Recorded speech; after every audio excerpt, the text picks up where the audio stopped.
हर किस्म के रूहानी जिस्मानी मसाइल और वज़ाइफ के लिए पीर इकबाल कुरैशी चैनल को सब्सक्राइब करें।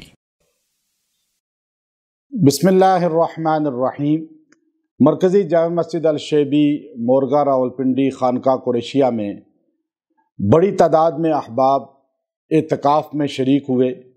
70 से ज़ायद लोग जो यहाँ एतकाफ़ सुन्नत बैठे और उनका सहरी इफ्तारी का इंतज़ाम भी खानका कुरैशिया की तरफ से हमेशा फ्री होता है और इसके अलावा इलाका के दीगर लोग भी इफ्तारी यहाँ करते हैं और वो यहाँ पर इफ्तार में शरीक होते हैं।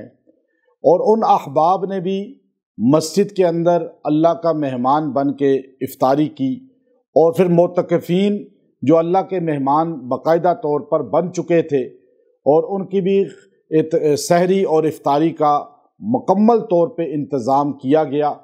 यहीं पर मस्जिद के अंदर एक जगह मुख्तस की गई जहाँ पर जो है देगें पकाने का और मतबख का तमाम इंतज़ाम था और उस जगह पर जो है बाकायदा तौर पर ख़ुद ही तमाम इनके लिए सहरी इफ्तारी के बनाने का काम तरतीब दिया गया और उसमें एक टीम को तश्कील दिया गया और फिर सर्व करने वाली एक टीम थी जो बाकायदा तौर पे दस्तरखान बिछाती थी और फिर तमाम लोगों को बिठाकर और तरतीब के साथ दुआओं अज़कार के साथ सैर व इफ्तार में ताआम का इंतज़ाम करते थे।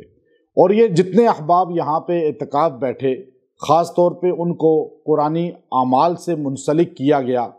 फजर के बाद भी उनको सूरह यूसुफ की तफसीर के साथ वज़ाइफ दिए जाते थे। तरावी पढ़ाने के साथ साथ तरावी के मुत्तसिल उसकी तफसीर उस पारे की तशरीह भी की जाती थी। बीच में कुरानी वज़ाइफ आमाल बताए जाते थे। फिर ज़ोहर की नमाज के बाद भी वज़ाइफ और कुरानी आमाल की तरगीब देने के साथ बाकायदा तौर पे हदीस और कुरान की तशरीह बयान की जाती थी और आमाल से जोड़ा जाता था। फिर उनको कुरानी अल्फाज और तलफ़ुज़ क़िरात को सही करने के लिए तमाम लोगों का एक ग्रुप बनाया गया और उनको 10 ग्रुप्स में तश्कील देकर उनकी कुरानी अल्फाज और तजवीद की इस्लाह की गई।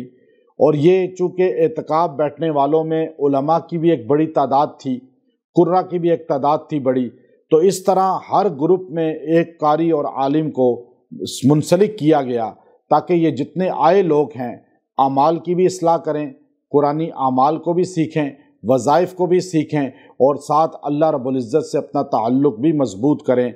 और ये ऐसी नेमत है कि हमने यहाँ जितने लोग यहाँ एतकाफ़ बैठे और जितने लोग यहाँ पे इफ्तार व सहर में आते हैं और जामे मस्जिद अल-शैबी में इफ्तार व सहर करते हैं, उन सारों का सवाब उन लोगों को जिन्होंने इसमें खिदमात सर अंजाम दी, जिन्होंने यहाँ इनके लिए अपने आप को खिदमत पे वक्फ़ किया और जिन ने इसका ज़रिया बने, जिन्होंने इनके लिए माली तौर पर भी ताउन किया, अल्लाह ताला उसका अजर इन सब को अता कर रहा है। और हमारी दुआ ये है अल्लाह ताला हमें रमज़ान के लम्हात की कदर व मंज़िलत की मज़ीद तौफ़ीक़ अता फ़रमाए, रमज़ान के नूरानी आमाल पूरा सार करने की तौफ़ीक़ अता फ़रमाए। व आखिरु दावाना अनिल हम्दुलिल्लाहि रब्बिल आलमीन।